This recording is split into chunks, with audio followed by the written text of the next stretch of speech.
Сәлем достар, бүгін сіздермен әлемді өзгерткен ұстаздар туралы айтамыз.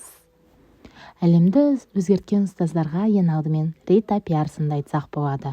Рита Пиарсон 45 жыл бойы ұстаздық еткен. Ол әр баламен жеке қарым-қатынас орнатуға ерекше көңіл бөлген. Оның сөздері бала мұғалімді жақсы көрмейінше білімді қабылдай алмайды деп есептейді. Келесі кезекте Питер Табичи. Питер Табичи, ол ауылдың қарапайым мұғалімі ұстазы. Ол Кениядағы ауыл мұғалімі Питер Табичи өз табысының 80% оқушыларға көмекке жұмсайды. Оның шәкірттері халықаралық жарыстарда жеңіске жетіп, қазіргі таңда үлкен белестерді бағындыруда. Келесі кезекте бізде Ананда Кумар. Ананда Кумар ауылдағы дарынды балаларды тегін оқытып, Үндістанның ең үздік университеттеріне дайындады. Оның арқасында жүздеген бала өз арманына қол жеткізді.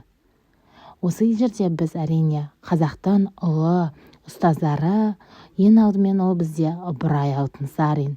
Біздің елімізде алғашқы болып балалар үшін мектеп ашып, ана тілінде оқулықтар жазды.